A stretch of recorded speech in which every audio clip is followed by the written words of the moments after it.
What's good, people? Hope you're well. Welcome back to the channel and the show. A couple going to be late on, obviously, because of the Champions League nights. But I'm happy to say that next week we'll be doing this on Monday, so there won't be any issues with any of this stuff. And I'm looking forward to that, so we can actually always be on time and not have people joining midstream. There's no Lawless tonight. He's away on holiday in the Lake District, sunning it up in the rain.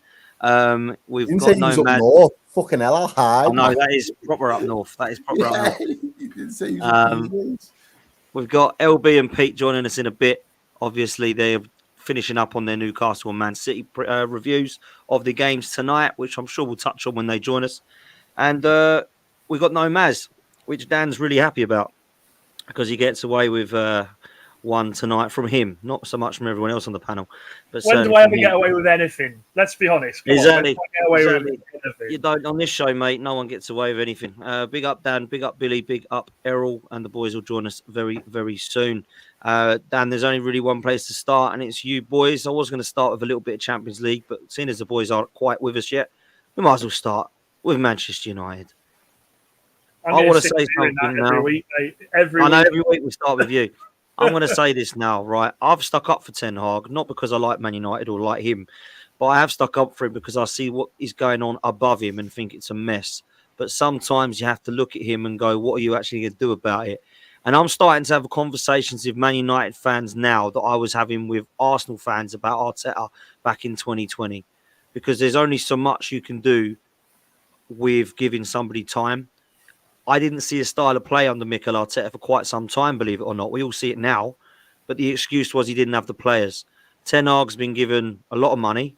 Ten Hag's been told that you can have who you want, and he wants all these Ajax players.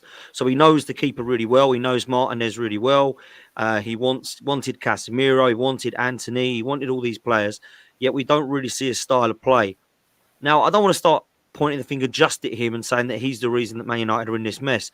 But I do think we have to question it now. I really do. I think we have to start to look at where Manchester United are now under Ten Hag and how much they've proved since the Manchester United that come second under Ollie. So I wanted to ask you that question, Dan. I think you have to put a lot of blame at Ten Hag for Saturday. I watched it, and it's a mad one because first half I walked away from it 1-0 down thinking, do you know what? We've played really well here. And I know it sounds silly, but there was a style of play that we were trying to do. We were on the ball a lot. We were pushing and pushing. There was no nervousness amongst the players. And then, boy, oh boy, second half. This is what Zerbi is. He is incredible. He is a tactician. He spotted after 20 minutes that United were playing a system, and he changed it. And then the second half, he tweaked it to go in for the kill. For me, Manchester United, I'm not even going to go on about the Glazers because I can't be bothered. There's no point. I've said it till I'm blue in the face. As a club, and I'm going to say this, and Man United fans might not like what I'm going to say, but Manchester United are not a big club anymore. And I mean that. We are not a big club anymore. Commercially, we are. Commercially, we make a lot of money. But the way that we've gone about business, the way that we have acted on the pitch and off the pitch, it absolutely shows that we are nowhere near. I think you've got to look at the players. I think the players have to look at themselves and really ask themselves what they want to achieve at Manchester United, because we know the joke is they come for the peas, don't they? Of course they do. They get more money at Manchester United than they would get anywhere else. You have to look at the coaching staff. Our dead ball and our dead ball in corners, anything like that is horrendous. 3 times on Saturday I saw the ball hit the first man. These are professional footballers. My lads on a Sunday they get a quid fine if they hit the first man. You have to look at the manager's tactics. He has to see that it's not working. He has to see that he himself has aged Casemiro by 10 years in 6 months. There's a lot of things with characters here that I think people get over the top on. People say, Martinez, he's the butcher, he's this, he's that. And do you put that down to Ten Hag? Just touching on Casemiro, Dan, because I don't think Casemiro's bad all of a sudden overnight. I think the tactics have basically left him drowning on his own, because Eriksen and Bruno and when Mount was playing, we're all just running and leaving him there. So I don't think we can sit there and say Casemiro's done. Now, if it continues to happen, I think he's a bit tired. I'm not even going to. You think he's been poor? Do you think he's done? He's done. I'm just going to contextualize it. Where was this when Fabinho had Deadwood alongside him last season?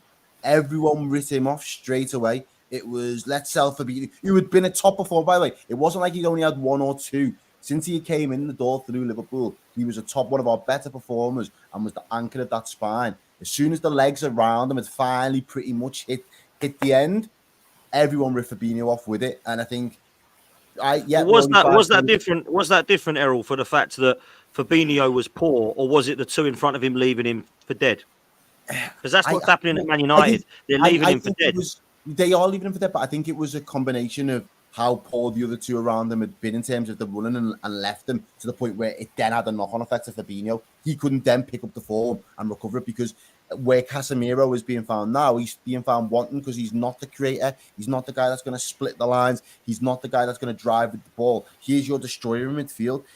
Errol, I disagree, mate. Last season, that was what he did for United. But I get that, but I think Ten Hag has literally poured every last ounce of that out of him, and without anyone around him in terms of those other reinforcements, I don't really think he can kick on in that. I think you've seen the best of what he's able to offer you from last season in that particular role. Trying to deploy him there again, to me, I think you've gone to the well one time too many already this season, and now you're starting to see, is it going to creep in, or are you going to get people in and around him now that could, like I say, when Amrabat's fit and he's available to come back in, if you've got someone else next to him that offers that little bit more stability, will he be able to continue to do what he did last season for you?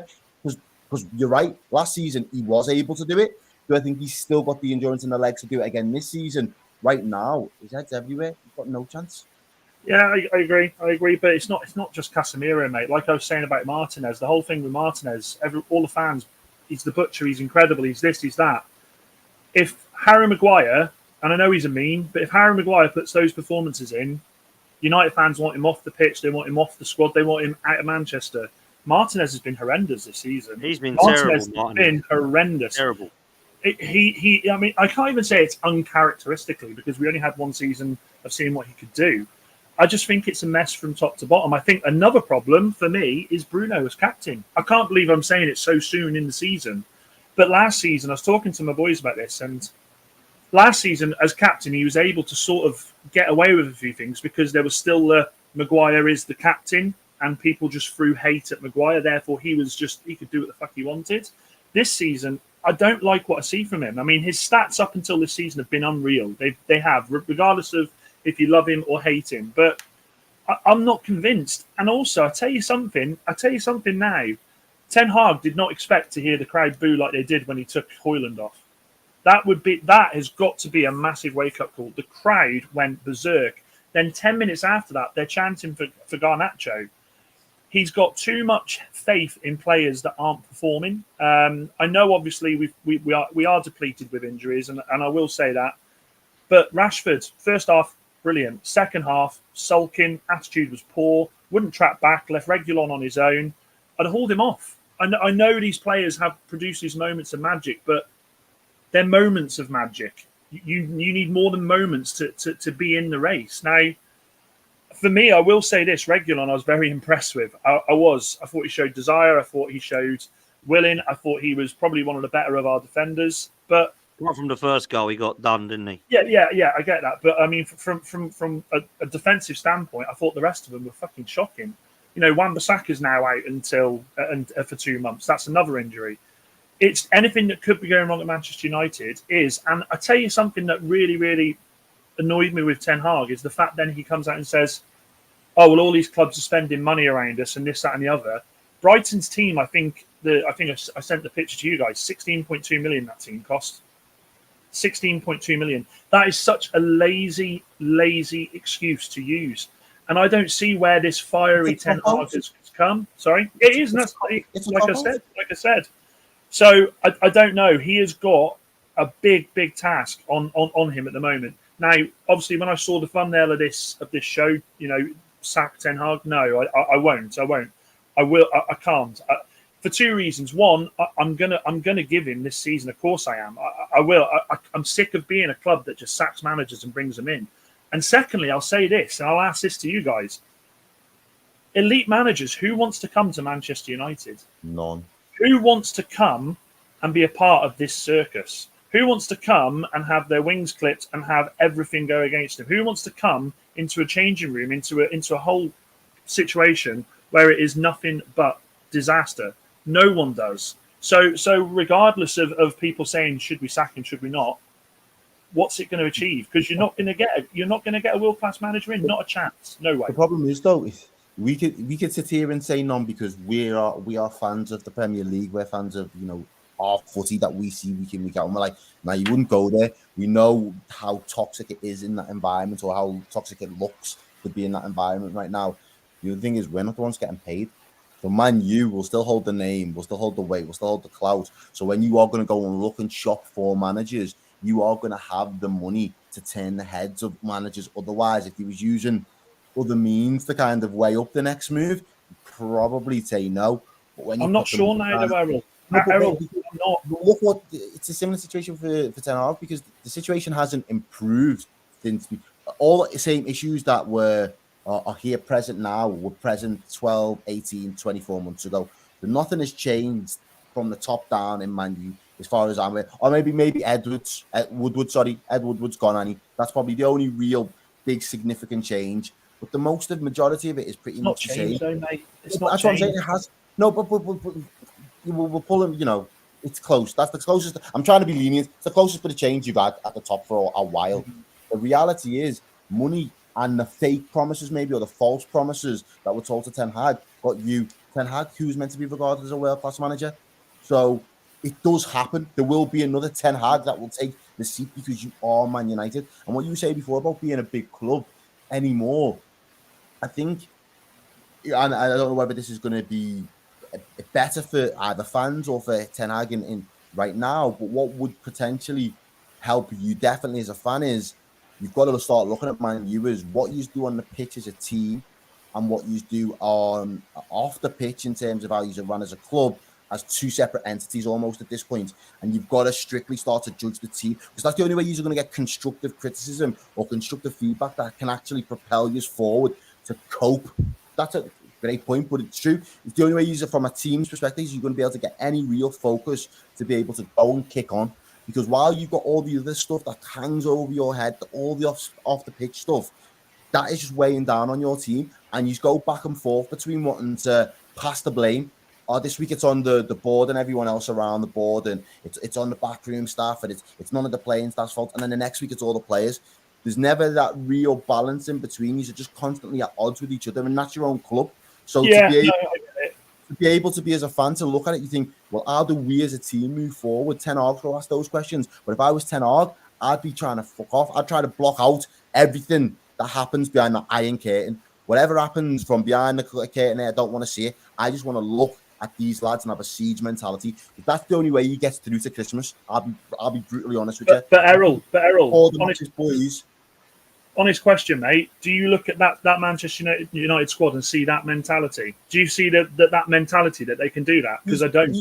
But he's got to have that mentality. That's where. So that's what I was saying before. All of the stuff on the top up, I agree. You block it out, because then he wants to project himself as the new head, that you follow my lead. And at the minute, he's not either way. He's not getting a chance to say that, or he's simply not fulfilling that duty and his responsibilities, because he should be calling off his team right now. There's too much noise where Man United as a club is concerned. He should really be focusing on the pitch and what he can extract out of that team. And the only way I can see him doing something like that is ring fencing the whole setup. I'm a ring fencer, and you get in on a need-to-know basis. And if you don't need to, leave me to work with what I've got to work with. Because you can say about he's talking about other teams with money, but you've still spent a lot of money yourself. You might not have all of the, a whole host of players and like a straight new 11, but the money you've still spent, you still greenlit and said to someone else, the powers that be, yeah, I'll have him. That's a good deal. Yeah, we'll take him.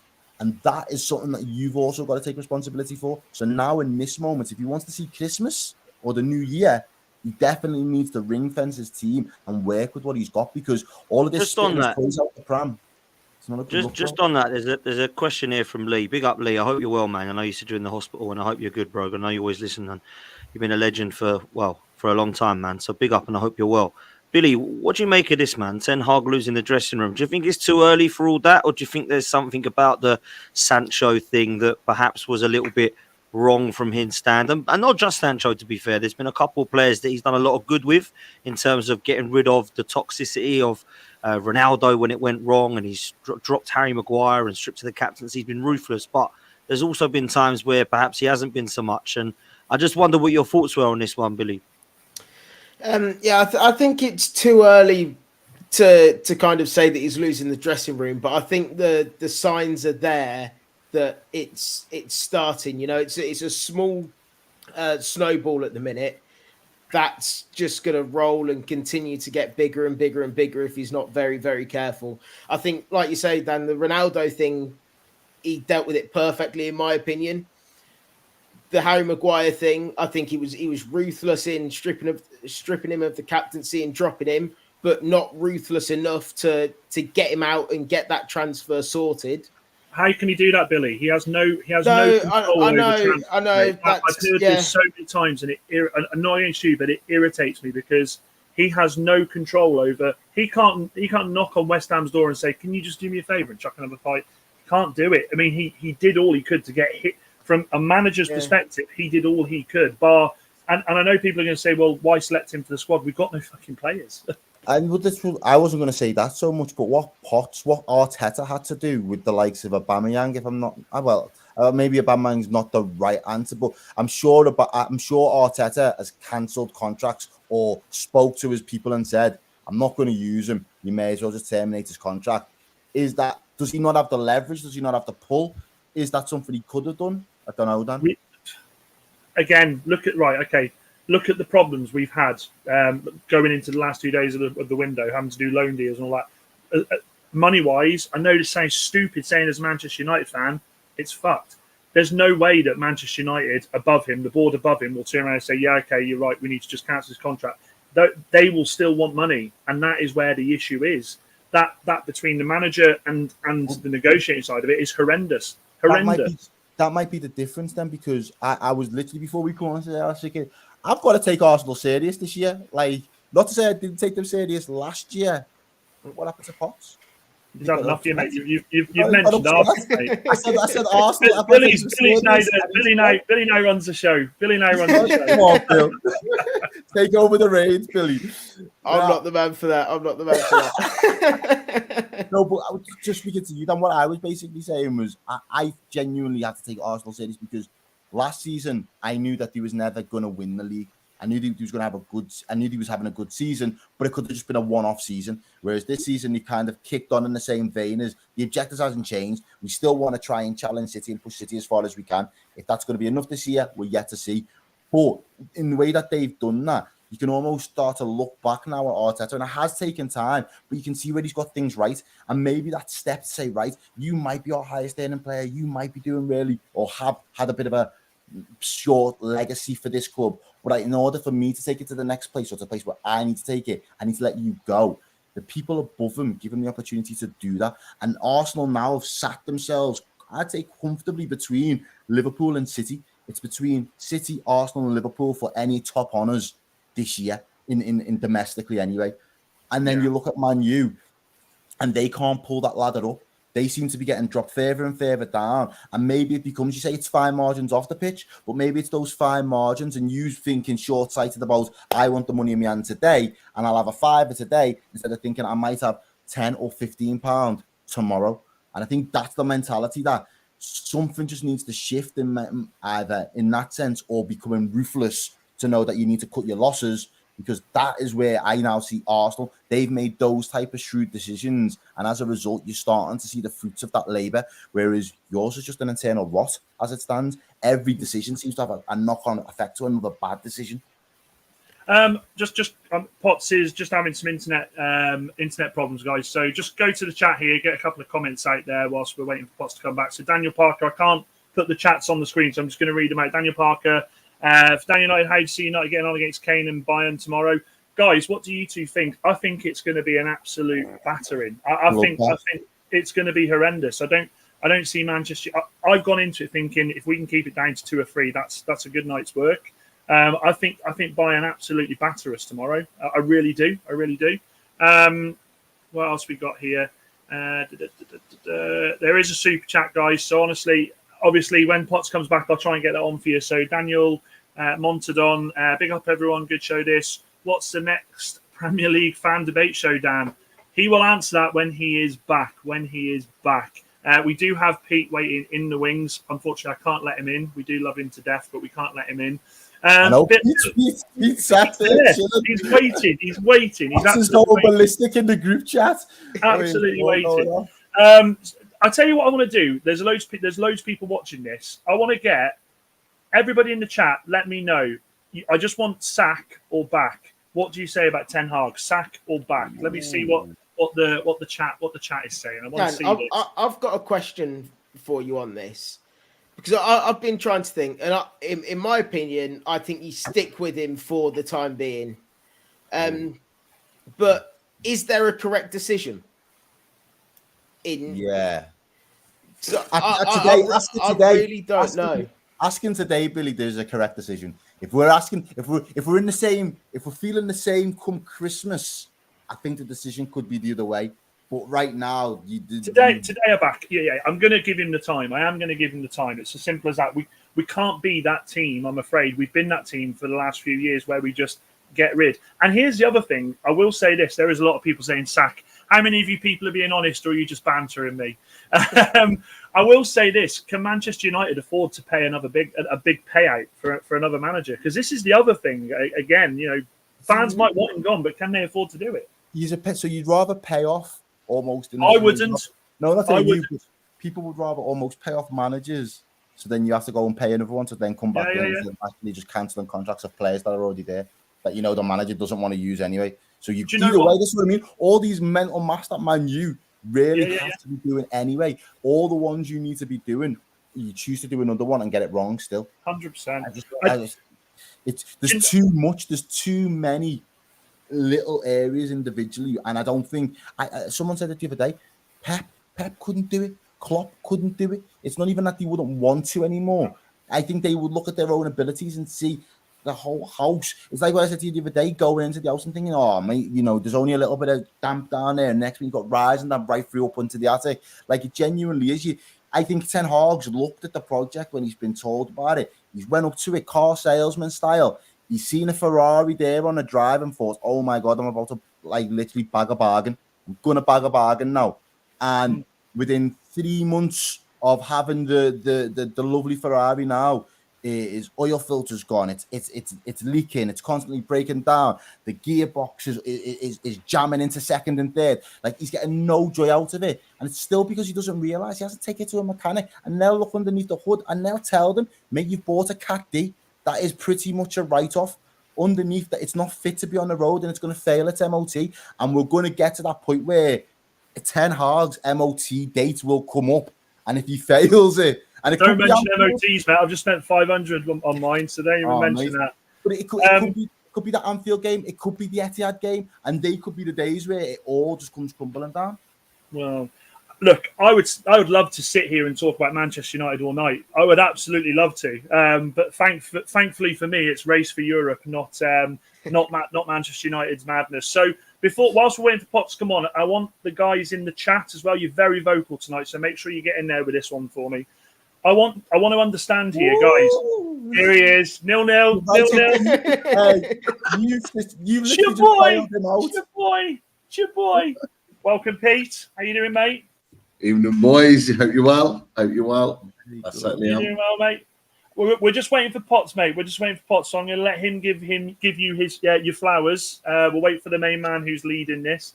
Whilst we're waiting, I just want to bring this in, right, to everybody who is in the chat. I want to get your opinions on this.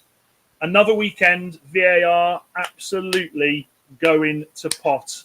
Guys, where are we with VAR? What is happening with VAR? And more to the point, Howard Webb has now decided to do the media circus and come out and explain this, that, and the other.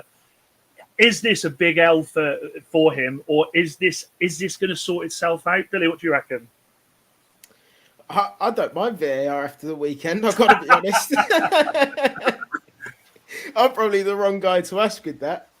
But no, in the grand scheme of things, I do think VAR is a complete and utter mess. I'm going to be really interested to see if, first of all, if they speak about the decision at the weekend in his next media outing kind of thing, because it's the first one, particularly this season, that the referees stuck with his original decision. So it'd be interesting if they speak about it. They didn't on Ref Watch. I watch it every Monday in hope that, well, I say in hope. It just makes me angry that they still somehow managed to justify such poor decisions. But yeah, they didn't even mention it. They didn't even mention the referee sticking with his decision on Ref Watch, which I was a bit disappointed with. So hopefully Howard Webb addresses it. But yeah, it's a funny one. It's not going to go anywhere. It isn't. No. And that's the unfortunate truth for a lot of people. I was a big advocate for VAR, and it's the clowns in charge that's the problem. Billy, you know when you say you was a big advocate, is that, and this might be just. Well, I say I was a big advocate. It was just the way that I saw football going. It was eventually going to come in. Yeah, and it was just accepting it. I wasn't really too fussed either way. Well, that was my point, really. I think it was obviously the progression of footy, but then also in my head, I contextualized it as like how we had goal line technology. It almost in my head, that's how it was not even sold to us. But when you first heard the concept of VAR, I thought, yeah, just like goal line technology. In those moments where you just know something has been a stone wall, we should run that back. We just run it back, and the game carries on as it should. It's never been that. It's become this little side story or side quest in a footy match. I think they've made a rod for their own backs with the clear and obvious 100%. Thing that they keep on going on about. You know, they don't want to re-referee the decision, or the game. Well, you want the correct decision at the end of the day, whether that's whether you're re-refereeing it or not, whether it's clear or obvious or not. You want the correct decision. And that's all that matters. And now they've bought in since the beginning. It has to be this clear and obvious, and but this can be taken this way and this can be taken that way. And they've just made a rod for their own backs. And like you say, it's causing more debate now than what it ever used to before. Because where you maybe had one human error, now you've got 3 or 4 human errors in the same thing. And you know, us fans are watching it thinking, how the hell have they got this wrong?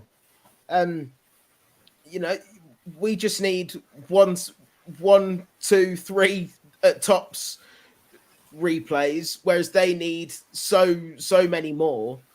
And you just you're just pulling your hair out at times, aren't you? We just go around in the same loop of.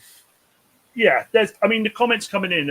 There's some spot on comments here. We got the Bales 1972. VAR needs to go back to the Euros where it worked perfectly. Let's bring whoever was in charge there to run the thing.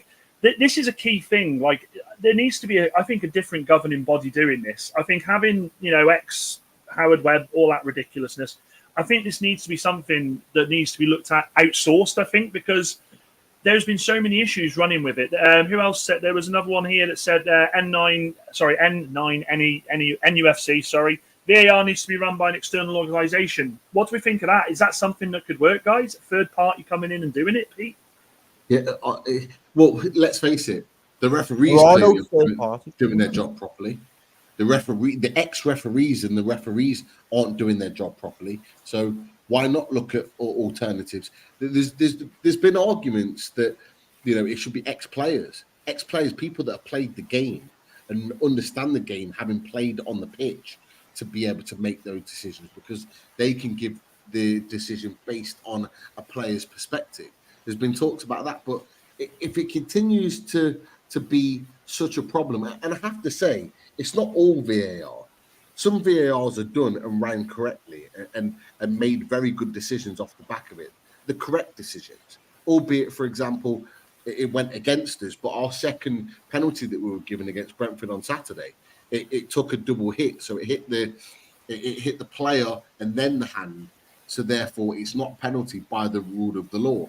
Those kind of decisions are the right decisions, and VAR made the decision that affected us, but was the right decision. So we can hate on it all we want, but it's the amount of obvious decisions that are just made wrong by VAR. You just think to yourself, like, how are they getting this wrong? It doesn't makes sense. Can I ask you this though, Pete? Before VAR come in, did you watch footy matches thinking that there were so many wrong decisions that needed to be reworked and relooked They at? were only the big ones, weren't they? Only That's the glaring ones. Yeah. And that's what I feel like it's lost. I feel like every occasion now is barred into footy and factored in that sense. Whereas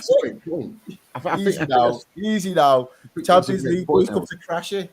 Hi boys, man. Yo, Sky's gone down, man. Internet's gone down. I'm on my mobile, so if it goes off, then it's just because I'm on my mobile, isn't it? Everyone, I think you made a really good point, and I agree with you. Is that actually like it was only really the big decisions and maybe one or two of the biggest games. Actually, it was massive talking points. Most things were just kind of just left to play, Yeah, you just left and actually it was fine.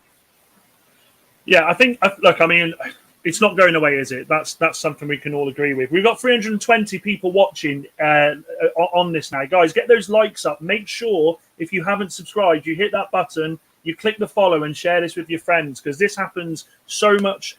Dan Potts put so much work into it. There are more shows than this one. Get yourselves on there, like, subscribe, get him up there. LB has joined. LB, how are you doing? Another day, another win, something that us Man United fans dream of. How you doing, mate? Yeah, I'm all good, man. Yeah, sorry I'm late. I had a player rating stream, and then internet all just went down. It was a madness. So hopefully you can hear me and everything. But yeah, mate, all right. That game was a bit weird, to be honest with you, because we only won 3-1, and on another day, we would have won that game about 7-1. What's it like scoring 3, mate? Pretty dull, mate. You know what I mean? We want to see some more goals, but listen, they weren't the best team in the world, and to be honest, we made hard work of it, but got the job done in the end. Got the 3 points. That's all that matters, and yeah, I guess we're on to the next one. I think as we go into Champions League scenes, as I can see him below me, and you know what? It's been a long time coming. I think we've got to start with Pete with Champions League. Pete, after how many years now? Is it 20 years? 20 years. 2 decades. 2 decades, mate.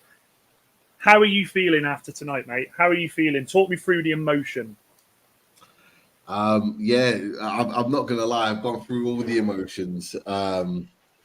Yeah, it's been a surreal night. I'm not gonna lie. It's there was emotions. I know Lisa's in the chat. I think she was close to tears, if not in tears, when the Champions League music hit. I think a lot of Newcastle fans were like that because of what it means to us to be back at the top table. None of us thought 3 years ago that we'd ever be in this position ever again under our previous owner, and the fact that we're back here so quickly was an amazing moment. But like I'll be honest, not gonna lie, I was close to tears. And then I saw Jacob Murphy with the biggest smile on his face. The guy that never, ever thought that he would play Champions League football is starting at the San Siro in the Champions League. And that just kind of removed my tears and just made me think, you know what? I'm so happy for him and many others that were playing tonight. And look, for me, like, and he's a Newcastle fan as well, Jacob Murphy. Like, his parents are from Newcastle.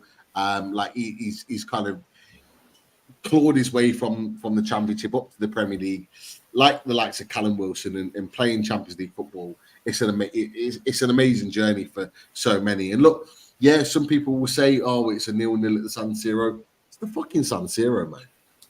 It's the San Siro. You know what I mean? And we've gone there, you know, with the team that we had, and we put everything on the line.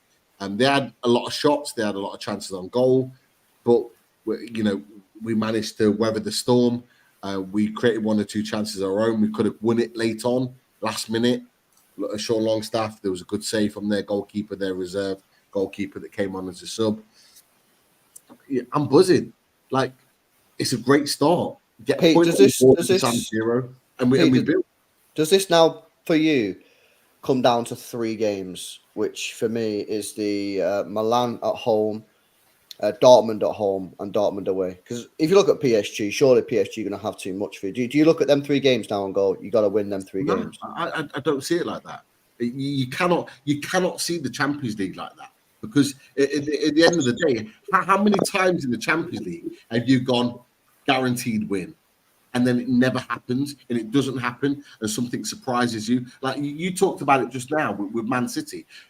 Okay, you got the result in the end, but nobody expected Belgrade to go 1-0 up and look like the potential we're going to get something out of the game. You got the result in the end because you're the world's best. But Champions League has a funny way of surprising you.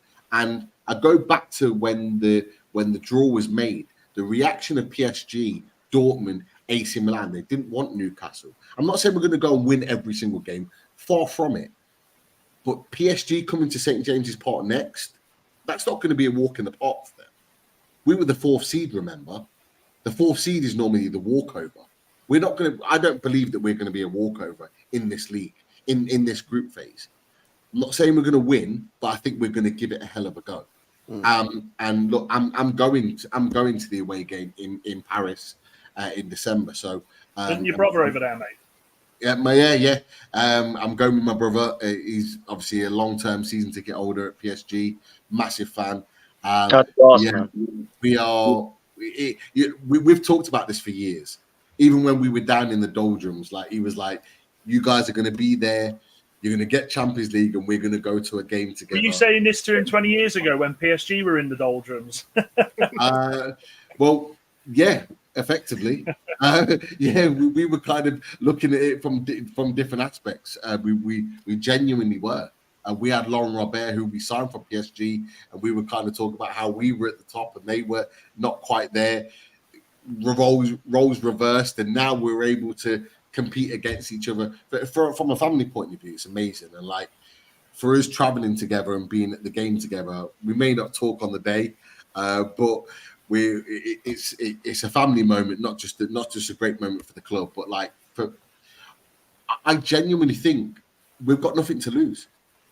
If we go out and we finish 4th, everyone expects it. If we finish 3rd, we're in the Europa League. If we finish in the top 2, nobody expects that, and that's an achievement. Do you think though? Can you hear me, boys? By the way, Yeah. I can't see it. I can't see anything, man. I don't know what's happening here. This is a joke. But the sky's gone down completely, so I'm trying to use my phone and I can't see anything. But anyway, I can hear you all. Pete, I wanted to ask you, because people wrote off Newcastle straight away, and I said, I think it was to Lawless a couple of weeks ago, AC Milan and Dortmund, right? Like, if you can forget PSG, because PSG are top, you know they are, they've got Mbappe and the rest of it, right? But how many of the Newcastle players how many of the AC Milan players and the Dortmund players would walk themselves into the Newcastle first 11? I don't think it's as many as people are stating. I really don't. I look at the Newcastle 11 and I think, look, Dortmund and AC Milan have got some top players. But this isn't Newcastle under Rafa Benitez sneaking from the Championship. This is a top side. So I think Newcastle have got a chance. I really do. I said that you'd have a chance of going up into the group. I do think this was a really good result. A lot of people say it's 0-0, but this isn't an easy place to go, no matter who you're playing. Exactly. And I don't think that this AC Milan side and this Dortmund side are the Dortmunds under Klopp or the AC Milan with the Shevchenkos and Maldinis and all that. I fancy you, man. I fancy you to go through. Potts, I've literally, the reason why I was late is because I've just come from a AC Milan podcast stream. AC Milan guys, and every one of them on the chat with us was saying massive props to Newcastle. You came here and you defended resolutely. You defended really, really well. They kind of like, when they were on our channel, they were kind of laughing at the fact that we had Dan Burn and we had 1 or 2 players that they would never have in their team. But they were like, you know what, fair play. They did really well today. They defensively were solid. And I was, massive respect to them because they respected us after that game in the way in which we played. It wasn't attackingly fluent and fantastic, but it's a San Siro. You're not expecting to do that, especially in our first season. But there's 3 players that I would definitely take. And there's one of them we tried to sign. I said to you, Potts, in the summer, when we got Tonali, we tried to sign Theo Hernandez, who for me is the best left back in the world. He was outstanding tonight. And Rafael Leao was also very, very good. But I should have scored though, Pete. I don't know what he was trying to do there. He just back-heeled it. He tried to back-heel. He tried to be too smart, and it went in our favour. But I tell you what, Rafael Leao was brilliant. But I tell you what, Kieran Trippier tonight was outstanding. Quality. That guy is a mountain of a man. He was unbelievable tonight. So good. And their goalkeeper who got injured, Magnan, is it? Yeah. Oh, before he got injured, he's the next big thing. He is such a good goalkeeper, man. He's unbelievable. Really, Keith, really. You know what I loved most about the performance from Newcastle tonight? How much he's put into it. I love to see it because not only for the competition in itself, and it deserves that level of like proper giving it beans, but that's going to catch up to you lads. Something ruthless in this Premier League. And I don't think you will not go again the next time round. The next big game, if you're going to play Dortmund, I think you're just going to empty the tank every single. And bro, I'm all for it because that's the only way you can approach it. But I just think inevitably that's going to have a knock-on effect. And because you are a threat all of a sudden, I'll take that little edge off your team in the Premier League. I will, bro. Standard Liverpool, bro. Yeah. I'm being honest. No, I get it, Aaron. You know what I'm saying, though, Pete? I get it. We did like 70 minutes in. Isak was spent. He was fucked. He ended up playing. Until the 89th minute. But the problem, but the thing that we have, and this is what people don't understand, and this is why we signed the players we did in the summer, is that I genuinely believe we go away to Bramall Lane on Sunday against Sheffield United. I think Harvey Barnes, who barely kicked a ball tonight, is going to start and will rest the likes of Gordon or somebody else. You'll have Callum Wilson that will start. Isak will have a rest. You've got other players that will come in. Elliot Anderson may start. You've got Livramento and Hall, who have barely kicked a ball. They're likely to start. And this is what we need to do. If we want to be the teams that are represented, LB, yourself, Dan, Errol, Potts, who are regularly playing in the Champions League, if we want to be like that, we need a squad. And we need a squad. This is what's going to be the interesting watch, though, for me. Are those other lads going to be able to apply the same or deliver the same quality as the team that got used to the Champions League domestically last season? That's what's going to be the interesting one. Wait and see. Hey, we spent a lot of money on those guys. We spent 28 million on Hall. We spent 32 million on Livramento. This is what we spent the money on.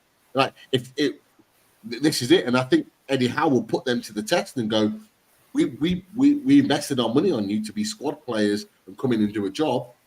Bramall Lane, Sheffield United, show us what you're about. And if they don't, then it's back to the drawing board. But I think you've made a really good point because we will do exactly what you've just said. We will empty the tank in every Champions League team. The chat are trying to roast me as if I'm like having a like. I actually enjoyed watching you play that way because you did it on job. Like there were a set of instructions that you were given, and every single player delivered on the instructions to the nth degree. But you could see he was all spent in the process of doing it, and it was boss. I was like, to be fair, they were very lucky today. But when you look in, though, mate, you've got to capitalize. You've got to hold on to that luck because I don't think we're lucky. No, Pete, come on. I think we defended really well at times. No, at times he did, mate. They should have scored at least a couple of goals tonight. They should have. When the other team don't. The Rafa Leao one, I agree with. A Rafa Leao one with the back heel, I agree with. But when was there, other than that, a clear-cut chance where they should have put the ball in the net? Nah, and Longstaff should have scored as well, to be fair. Longstaff bloody tried to dive instead of shooting. That was stupid. He should have just first off, and then he had the chance in the 90th minute where he had the chance on the edge. He put it over, yeah. But let LB, I respect your point. Yeah, people might say AC Milan should have scored with the amount. You can look at the stats and say they had all these chances, but apart from the Rafa Leao one where he does the back heel, where he should have just put his foot through it and smash it into the net, where does AC Milan have a clear-cut chance where you think they should have fucking scored that and they fluffed their lines? But it was just wave after wave after attack, bro. That is not necessarily about like having an open net. How many teams have waves of attack? They can have they had that 22 chances today. But actually, if you look at the saves that Pope made, they were routine saves. Yeah, I don't know, man. I just look at Newcastle, bro. Straight down the middle. The Rafa Leao one, fantastic move. He's a superstar. I'm just saying this. Put inside, should back-heeled it, should have put your foot through it, should have scored. I agree with that 100%. Go back and watch the game and tell me when they had a clear-cut chance other than that, where they should have put the ball in the net. Roger, I'm just saying. I'm just saying didn't. they got into great positions. They had shot after shot after shot, and they were by far the better team, and you was lucky to get a point. That's what I'm saying. But I look at Newcastle more chances. They're creating more chances, and they had more possession, which you'd expect at the San Siro. But we put bodies on the line. We put bodies in the ball. Bro, take the point. Take the point. I'm not taking a point away from you. I'm just saying that for me, I look at Newcastle. LB, the only reason you're raising this is for the fact that you want to raise the fact that they should have won the game. No, I'm not. They should have won the game. I just said I'll give you the point. I'm not trying to take the point away. I'm not trying to take the point. All I'm saying is that they didn't put the ball in the net. They didn't put the ball in the net, and we've got a point on the board. Respect the fact that we had. That we went there to San Siro, first game of the Champions League, and we made it difficult. We could go back and talk about Man City. I said to you before. Out the group stages. They struggled in their early stages. I said to you before. You got to look in that same transition as you were back then. You're talking from a height of privilege right now. You won the. No, I'm not. I'm talking as a fan. I spoke to you before when I come on the stream, and I said, "Are you now looking at the 2 home games against AC Milan and Dortmund, and the away games against Dortmund?" Yeah. As I said, surely you're looking at them now, thinking you got to win those games, and then you went, "I'm not looking at it like that." Well, what are you looking at it like? Like, we've got to assume that PSG will probably beat you home and away, not necessarily guaranteed, but probably expected. So now I'm saying to you now, you got to beat them 2 teams and beat Dortmund at home. Surely that's like a reasonable thing to suggest, is it not? We'll see. That'll put you on 10 points. That'll probably send you through. But what I'm saying, that's what I'm saying. That is true. You've been beat off City, you've been beat off Liverpool, you've been beat off Brighton, and I thought you was lucky today. That's all I'm saying. I'm saying, like, I think you need to fix up a little bit. Just my opinion. I say, great point. It's a great point. First game, it's away from home at AC Milan. That's a great point. But I just look at it and go, I don't think things are particularly right at Newcastle at the moment. You've had a tough start, I give you that, but I don't think things are particularly right. That's my view, bro. I think they will get it right, because I think they've got the manager, and I think they will get it right. I understand what LB's saying. I hope they do get it right, bro. I think they will, and I'll tell you why.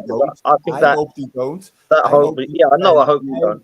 But you hope they don't. Sorry, but for me, I think people have underestimated St James's Park in this competition as well. That place is ridiculous, man. For anyone to go and take 3 points there, you've got to be on your A game. And I don't know that as a Newcastle fan, I'd be going, PSG, no chance there, home and away. We've got to try and concentrate on the home games against AC Milan and Dortmund now, because I think at home Newcastle on their day can beat big teams like that. I really do. But I do take what LB's saying in terms of the start to your season. I'm not sure I agree that AC Milan battered you today and should have won, should have scored because on all this. Because I saw most of the game and I thought it was a pretty even game. I didn't look at it and think, Newcastle should be 4-0 down here. I think Pope handled most of the shots well. Leao has got to score. For me, Longstaff has got to score as well. I don't know why he's falling down in the box there. He's got to just shoot and go 1-0 up. Like, what you doing? So I think it was fair, man. But I want to move. That's the point that I'm making, is that, like, we've lost Errol now. You would expect. What's going on tonight? You would expect AC Milan to have most of the possession. They're at the San Siro. Yeah, they've just lost 5-1 to Inter Milan. You would expect them to have a reaction. The manager talked about having a reaction. Their reaction was to create 22 chances. But as I said to you, LB, apart from the Rafa Leao chance that he should have put away, I don't see a clear-cut chance that they should have put the ball in the net. Now, yeah, we maybe could have done better on the attack. We could have done better with the ball at our feet. Like I've talked about on our reaction, we could have. But I'm not here to hold Newcastle to massive account. It's our first game in the Champions League for God knows how many years, 20 years. Like, I'm not going to do that. I'm seeing players putting bodies in front of the ball. I'm seeing players giving everything to the cause. I'm seeing what Errol said. We left everything in the tank tonight. I'm not looking to critique individuals and overall performance. I'm looking at, we got a point at the San Siro. Great point. And I think great point. And that is exactly the point that I'm making, is that I'd take that all day long. If you asked me that before the game, would I take a point at San Siro? Damn right I would. 100%. Adam mighty have fallen. You asked me if I'll take a point at Burnley on Saturday. I'll say fucking yes. There you go. And for me, that's why I came back to that point, is that because you mentioned, we should have lost today, and that AC Milan were by far the better team. I don't agree with that. They had more of the ball. They had 22 chances, but the vast majority of them, 90% of them, came to absolutely nothing. They were poor, straight at Pope, easy chances. He didn't have to work for any one of those chances today that were putting on goal. And you could argue that that's down to AC Milan being poor. I would argue it's the fact that Trippier, Botman, Shaw were defensively fantastic and kept them to a very much perfect night for Dan Burn, though. Pete won it to have Giroud up top against him. I said Dan Burn was bipolar because I said defensively he was probably a 9. He cleared everything in the air. He was superb defensively. He put his body on the line, but the ball at his feet, he was probably a 6. He was shocking. He kept giving them the ball back when he had simple chances to put a foot on the ball and create an opportunity for us going forward. But that's been our problem at left back, which is why we brought Lewis Hall in. So hopefully he will start soon. But look, it is what it is. I'm not expecting us to win the group. I'm not expecting us to go and smash every team.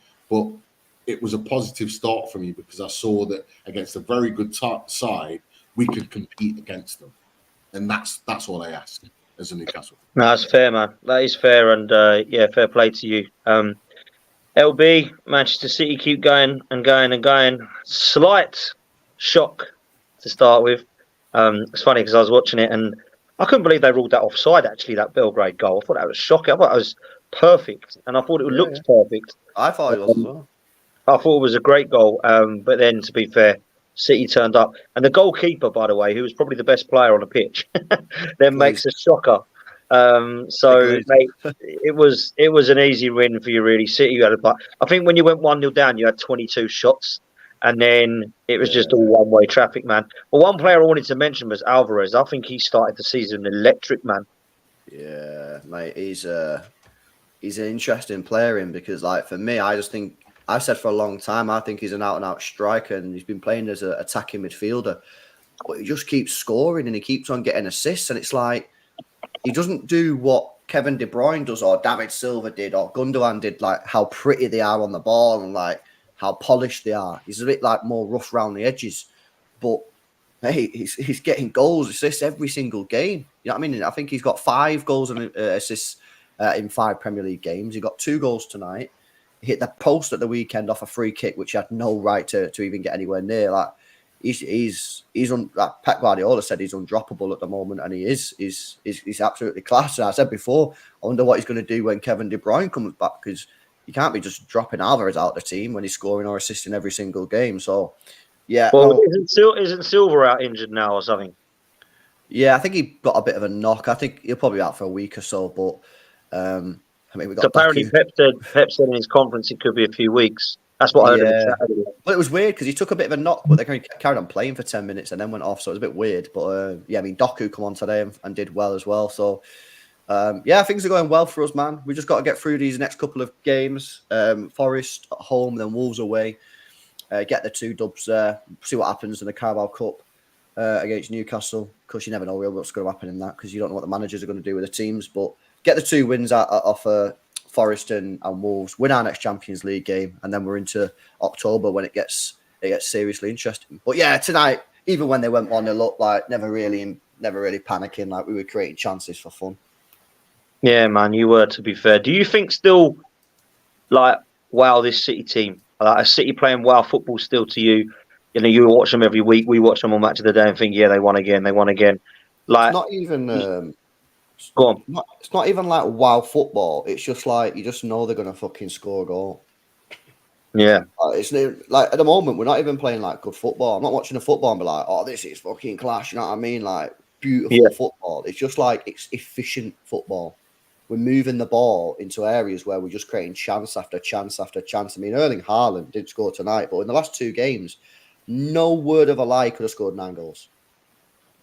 No word of a lie. He's missed bad chances, like bad chances. People in the chat like bench his fucking guy, like he's missing chance after chance, and like we're just creating chances for fun, and it's crazy, man. It's crazy. Like Pep's got the team playing in a mad way where it's not even like class football, but we're just creating chances. And it was like that against West Ham as well, wasn't it? West Ham 1-0, but you kind of you knew you were going to turn it around, yeah.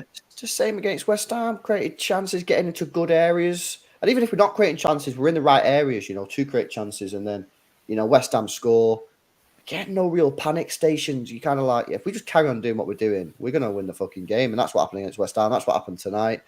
And, I just think that at the moment we're just sort of just picking up the points, getting the wins. And eventually I think the performances will come. And when the performances come, then I think it could get scary. Because if we turn, I don't think we're even out of second gear at the moment, Pops, mate. I don't think we're even out of that's the gear. problem. And we're scoring 2. You don't normally, and the thing is, you don't even start like this normally. You normally have a bit of a shaky start, don't you? Not a shocking one, you know what I mean? But you don't start like this, and you've started where you left off after the treble, man. And what I love about Haaland, right, is he is missing sitters. I know he's still scoring and stuff, right? But he's missing sitters, but his attitude's still class, innit? He's not got his head down. His confidence ain't shot. He even took the piss when he did score against West Ham after missing like 3 sitters. Yeah. And then his celebration was basically, oh, finally got there. I knew I would, but wow, it's taken me long.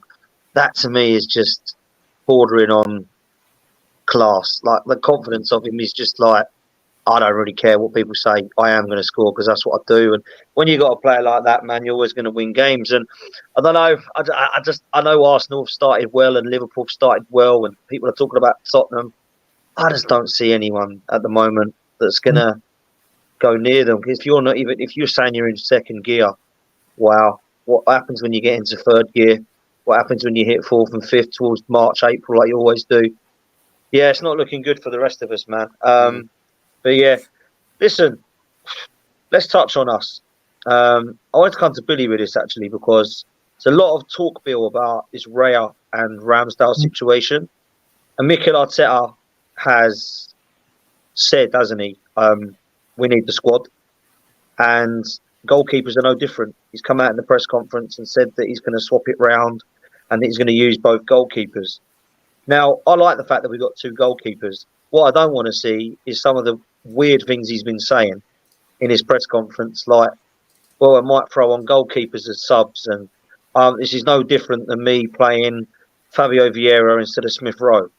Like, it is, man. Like, there's a goalkeeper. Goalkeepers don't tend to come off at 50 minutes, do they? Do you know what I mean? So I'm not saying he's going to do that. I just thought the comments were a bit odd. Listen, Raya played really well. Oh, exactly. Raya played really well. Ramsdale, I didn't feel deserved to be dropped. But what I will say is that the reason I think he's played him is because he was probably sitting there thinking, he's going to use me as a cup goalkeeper here, isn't he? I'm not going to be happy if he does that. So, no, he's gone for me. He's gone again, hasn't he? What are you saying, Billy? We knew what he was asking anyway. Yeah, I don't know. I'm not a fan with 2 main goalkeepers, to be honest with you. I quite like the idea of having your main goalkeeper, your main centre-backs, and that structure of 3 that always know what each other's doing. They're always in sync, that kind of thing. But look, if Arteta wants to give it a go, if he thinks he can make it work, I mean, he's got 2 top quality keepers there. Yeah, I mean, I'm going to sit back and see how it kind of goes for him, really. Like I say, it's not something that I would be necessarily too happy about if I was an Arsenal fan, I don't think. Saying that, I do think that there is probably an upgrade on Ramsdale out there. Whether Raya is that man, I don't know. But yeah, I mean, he had a good game, didn't he? Let's put it that way. United had this a couple of years ago under Ollie. Do you remember, guys, where he was rotating Henderson and De Gea, and it didn't work. It didn't work, and I don't think it can work doing it this way.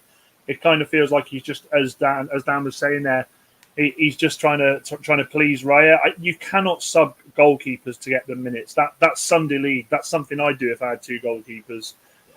So I don't know. LB, I think it'll go completely wrong for him doing that, mate. Myself. Well, Daniel, I said when he signed him on this show that I think that this could be something that puts Arteta under a lot of pressure, because imagine what would have happened. I know it's all ifs and buts, but what would have happened if Raya made a mistake at the weekend? Exactly that. Everyone would have been like, "Yo, what the fuck?" I just think it's I just think he's put himself in a bit of an awkward situation here now. I think he's putting himself in an awkward situation with Havertz as well. I don't really think it was a signing that was necessary. You know, I think that maybe in the medium term you might want to look at replacing Ramsdale, but it's not like an urgent issue. And for me, I just think that I just don't really get it. I just didn't really get why he signed him. Now, look, he might be better than Ramsdale. I'm not saying he's not better than him. I'm just saying, was it necessary? And now what do? You're gonna stick with Raya? You're gonna put Ramsdale in there? That's your stability gone. Well done. So and also, is there that thing, LB and Pete as well, where if Raya has a bad game, right, we drop him, we bring Ramsdale back in. I think it ruins the back four as well, because the back four have to have a solid goalkeeper that plays week in, week out with them. You can obviously forgive cup games, resting players, but you have to have that synergy between the back four and the goalkeeper, essentially a back five, don't you? So does this create a problem if he's rotating every other week, Pete? It does create a problem, but I genuinely believe that he won't rotate. I think that he has signed Raya to be number one goalkeeper. You don't sign a player like that unless you want him to be the guy. And Arsenal didn't have the money, in my opinion, to go and spend the money that would take him directly to Arsenal, but they've agreed a loan with a view to buy him in the summer.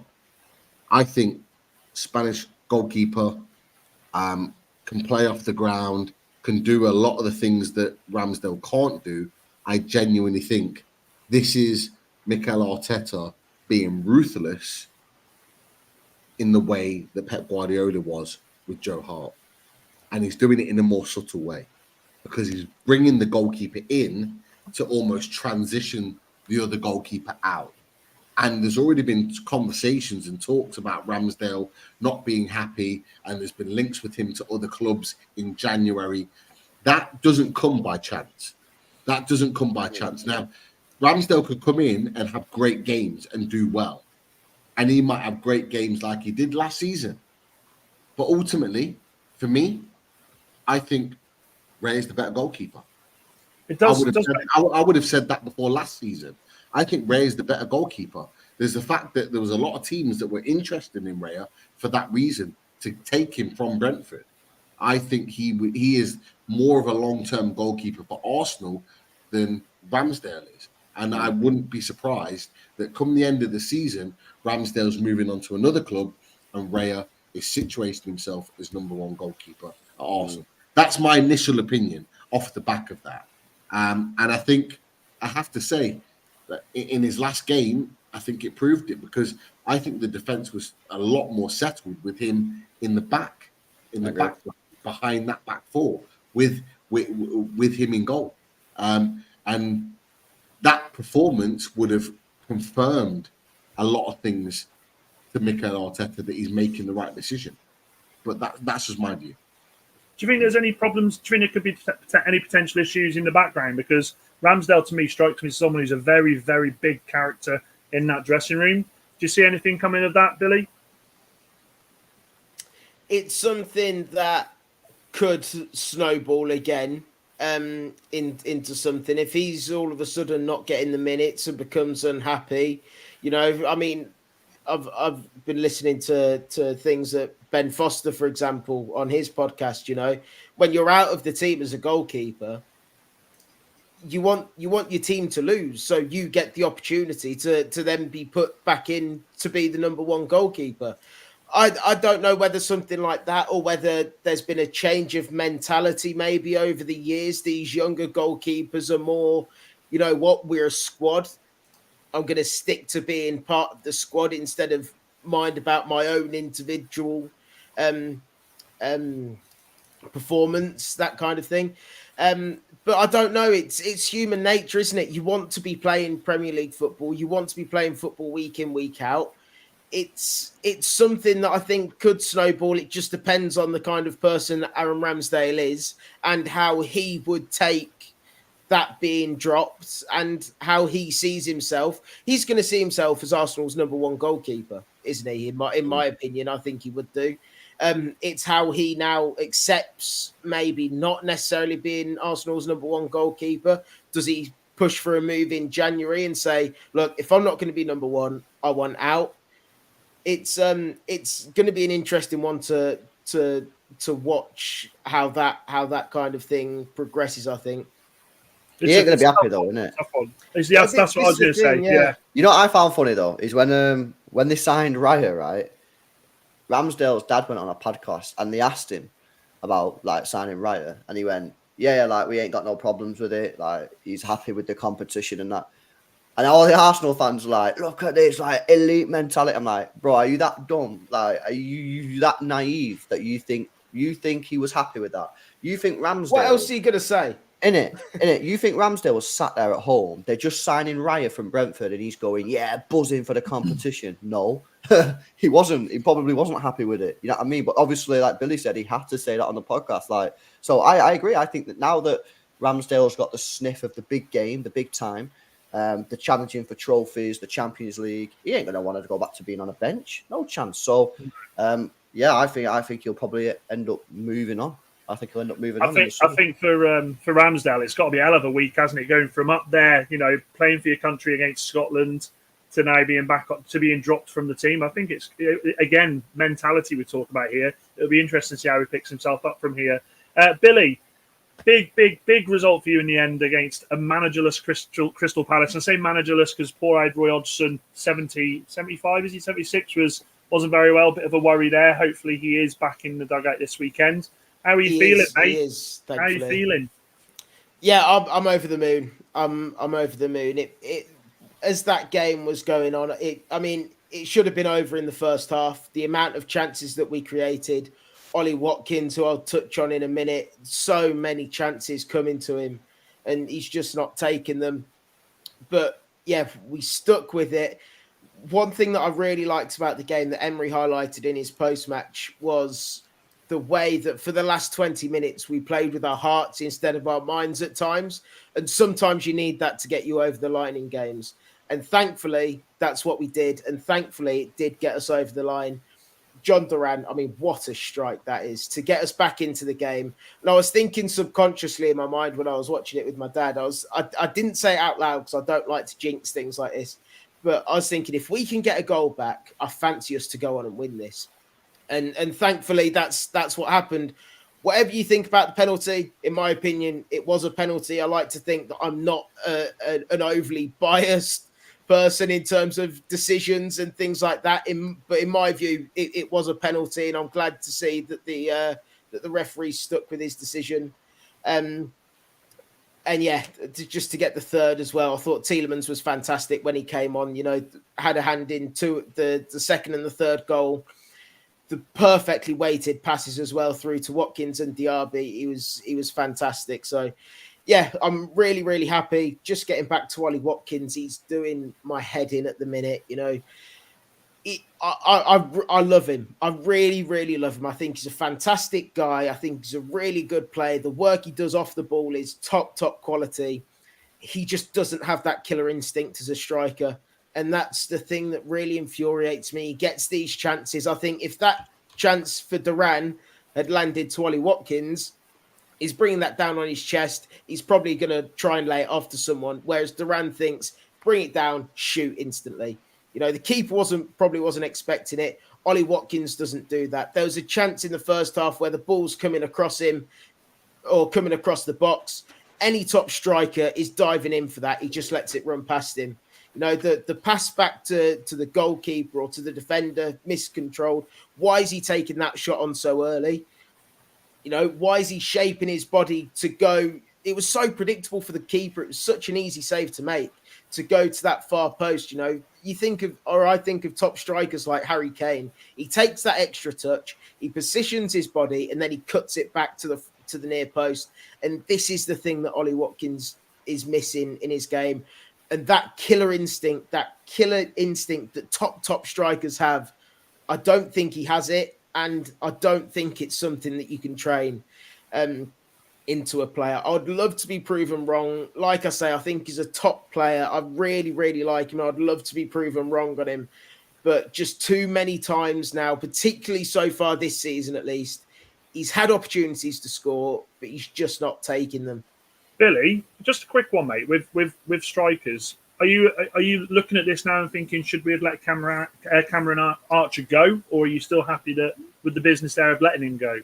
To be honest with you, I'm still happy with the business of letting him go, to be honest with you. I think Emery must have seen in Duran that we've probably got something quite special there, and he's showing that at the minute. He's played 3 times at Villa Park this season and scored 3 goals.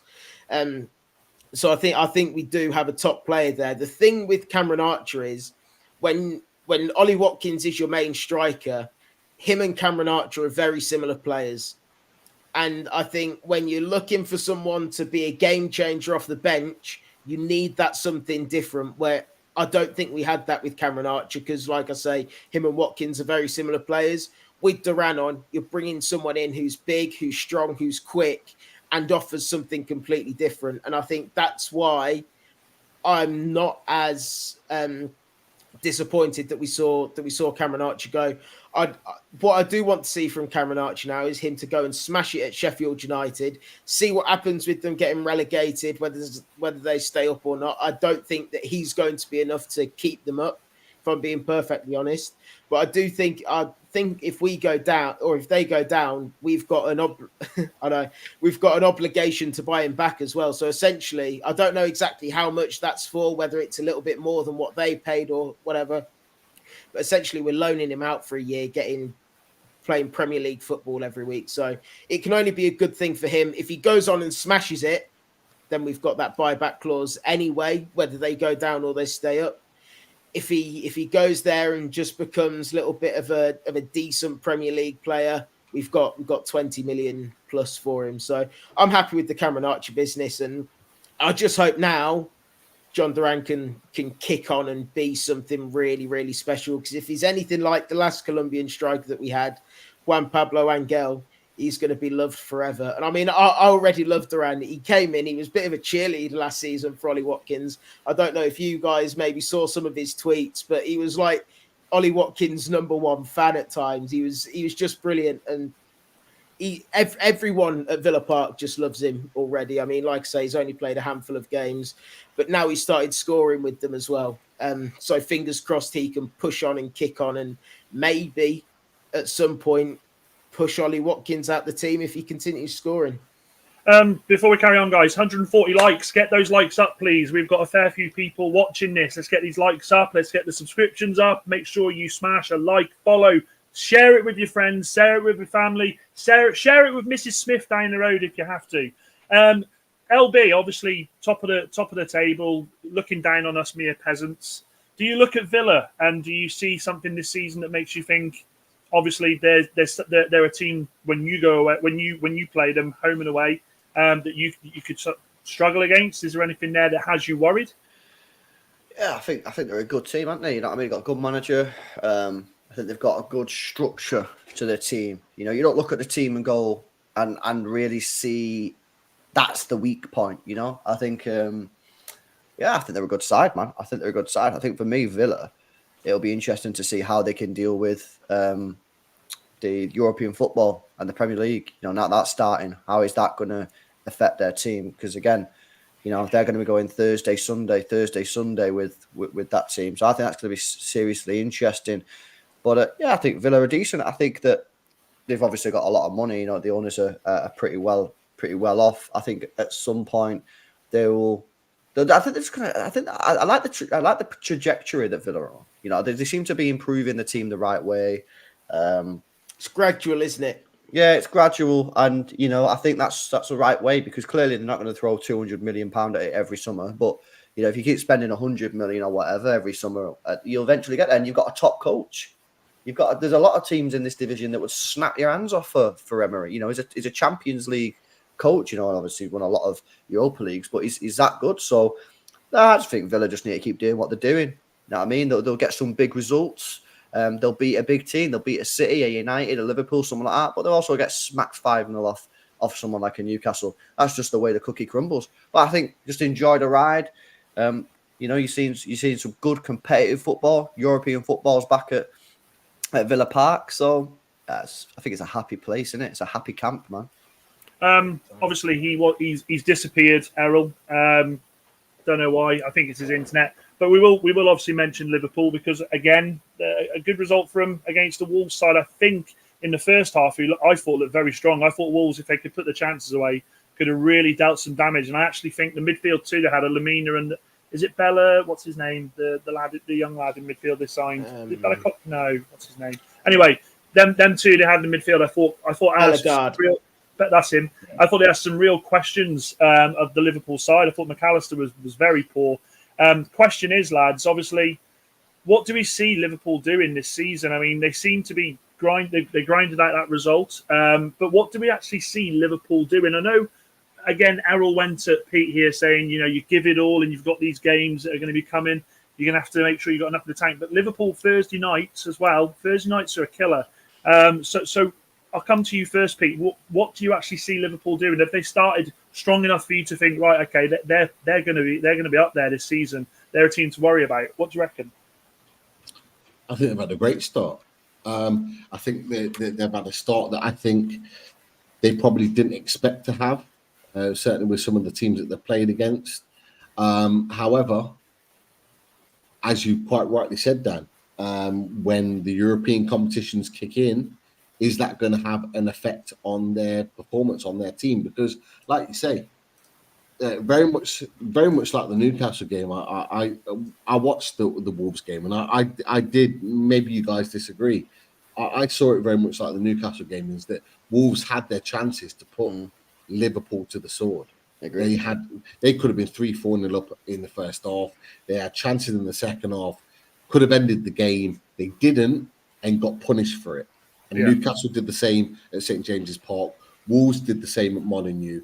And Liverpool, if you allow them to still be in the game long enough, they've got players that will punish you. And that's exactly what happened at Molineux. Now, can they go for a full season doing that? Maybe. But when you throw Europa League in Thursday, Monday, when it properly kicks in, have they got the ability to do that?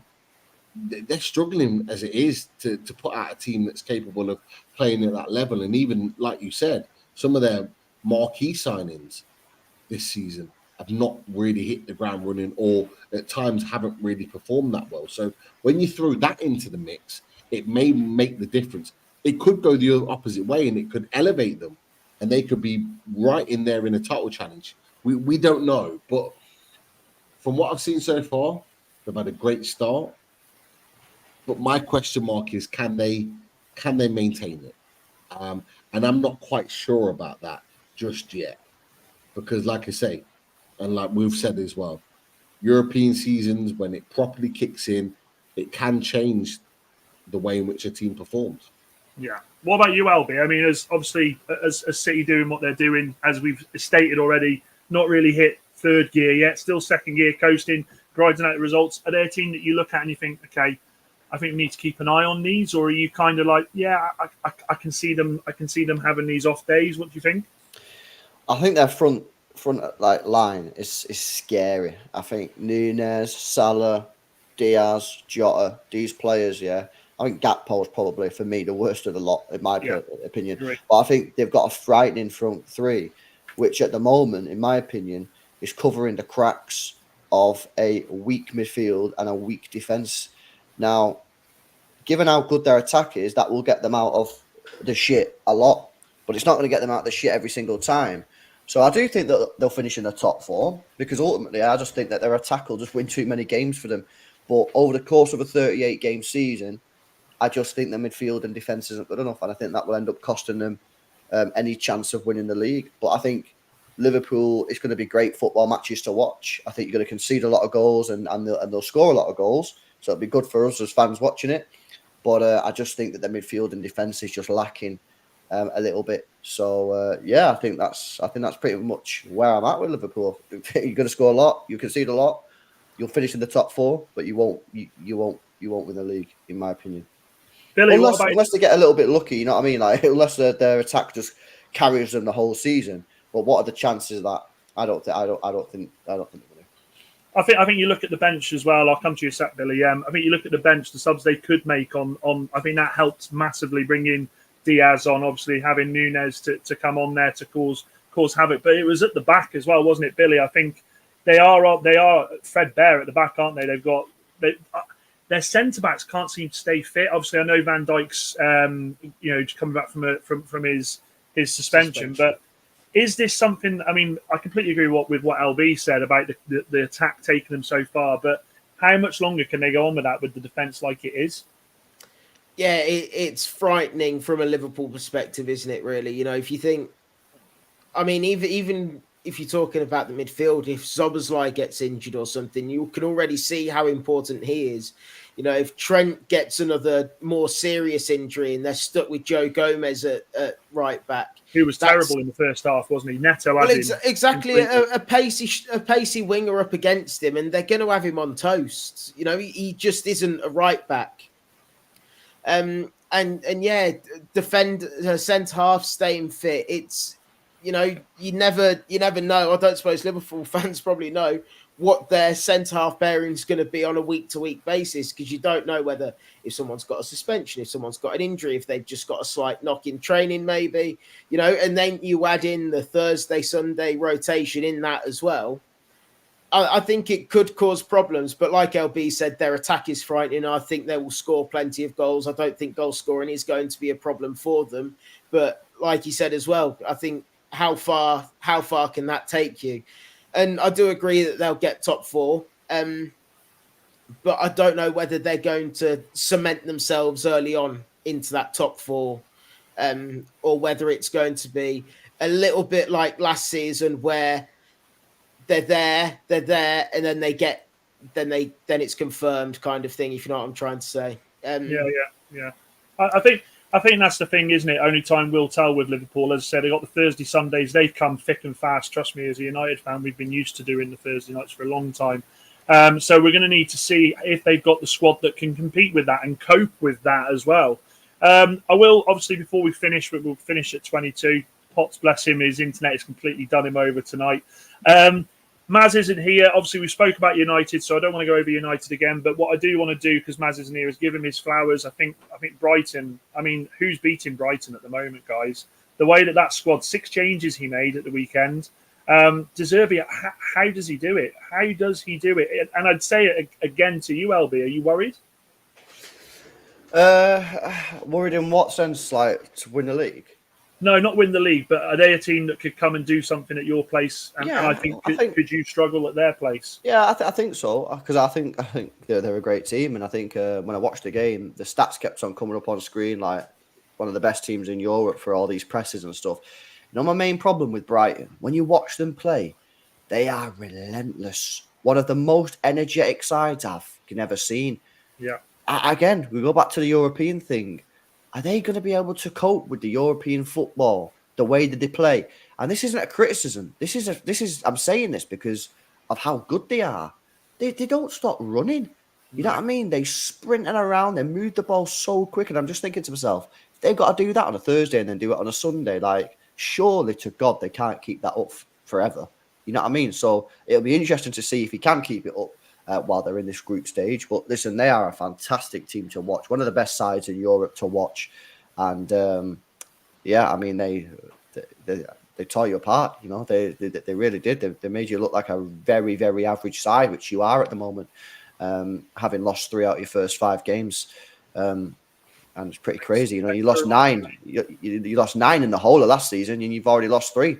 So sorry, going off track there a little bit. I meant to be speaking about Brighton, but listen, they're a great side. They're a great side. And Zerbi, you know, we've been speaking a bit on my streams about would we take Zerbi after Pep. I think it's probably a little bit early to say, but at the way he's going, he's looking like a proper good candidate. So look, it'll be interesting to see how they can do. I think for me now, let's see how they get on in Europe. Let's see how they got on with a Thursday, Sunday schedule and see how they deal with that sort of intensity. But listen, if you're a Brighton fan, it's probably the best football you've ever watched. A trophy would be nice. They've never won a trophy in the whole history, you know. That's mad, that, isn't it? Pretty much every club in England's probably won a trophy. They've never won one. So it'd be nice. It'd be good if De Zerbi can win them a trophy. Obviously got to a semi last year. It'd be nice if De Zerbi can win them a trophy. That'd be, you know, they'd probably deserve a trophy after 100 years of being in existence. So yeah, good times. And a bit like I was speaking about Aston Villa before, just a nice place to be in at the moment, Brighton. I'll come to you, Pete, with this one. This is a question that I was asked at the weekend. I don't know why, because they just spanked us. I didn't want to talk to anyone. Obviously, Potter did really well with Brighton. He did. Let's not fuck about with that. We know it went wrong at Chelsea. De Zerbi's come in and taken them to the next level. Big clubs are going to come for him, aren't they? There's no denying that. Big clubs are going to start coming and asking questions about De Zerbi. Be it end of the season or whatever, what is next for Brighton? I mean, I know we're talking way in the future here, but is this something that could derail what they're building here, or do you think they have the infrastructure there, no matter who comes in, to carry on the work what they're doing? I've said it to you before, Dan, and I've mentioned it on this channel before, that is the only thing that potentially lets Brighton down, is that for all the good things they create, for all the good players that they build and develop, is that it can be brought down and dismantled very, very quickly. And all it takes is for another club, a more established club, to pluck De Zerbi out of Brighton, and they're back to square one again. And then having to kind of regroup to find a manager that can either continue their style of football, or then recreate in a different manner the style of football that they want to take the club forward. And I think they recruited really well after Graham Potter. Naturally, they recruited really well, but ultimately it comes back to the point that I said to Maz a couple of weeks ago. I said at some point those players are going to dry up in terms of the players that they're recruiting, because the likes of Man City, Villa, Man United, Newcastle, and all those teams are going to start monitoring and going, who are Brighton after now? Oh, are they after him? Oh, we'll offer more money. We'll pluck them before them. And all of a sudden, those players that they're targeting that nobody else talks about are getting plucked by other teams. And that could potentially be a problem for them.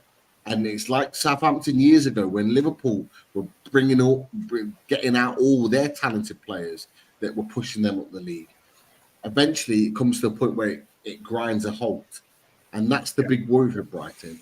But equally, for the manager that they've recruited, that could be the big worry, that he gets offered the opportunity to manage a club that could take him and the club to the next level.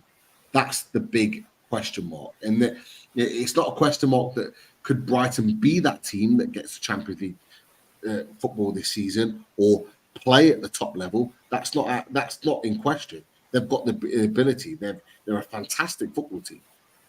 But it's whether the other elements of it are going to stop them from being able to maintain it year upon year. And that's the difference. And there's a lot of teams that have been able to do it once, twice, but it's whether they can sustain it. And it's whether they can do it over a period of time that allows them to build and develop the way they want to. They've got the money behind them, but it's whether they can continue to develop that. Only time will tell. Only time will tell. Before we're gonna wrap it up shortly, guys. There is a super chat, Sam. If you can hit that there, look at that. Look at that. You think me and Sam were in the same bloody room? Quick one, guys. Before we wrap up here, is Bellingham overhyped due to being English? Hell no. You do not play for Real Madrid for no reason whatsoever, unless you're Jonathan Woodgate, of course. But that's another one. Boys, is that an easy one? Don't think he is overhyped, do you?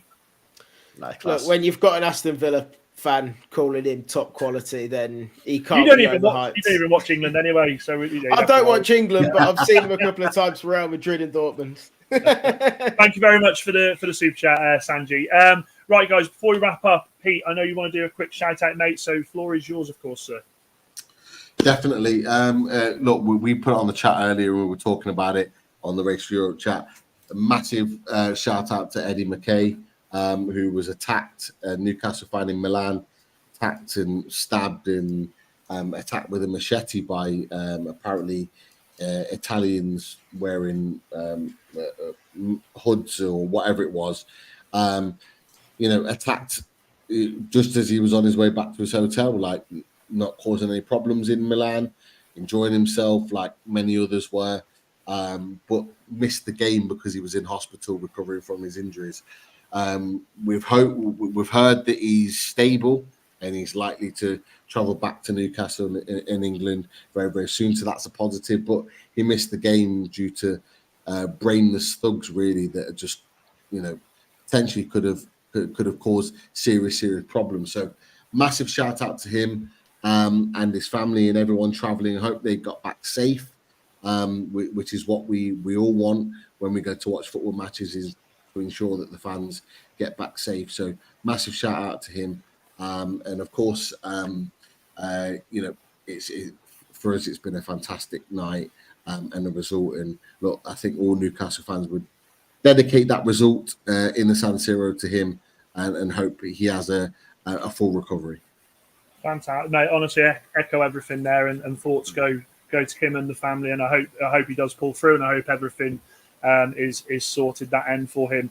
Danielle Stewart, I'm so sorry. This was off the cuff, or else I'd have mentioned it about West Ham. But I'm sure that Mr. Lawless will be back next week to let us know just how good West Ham are.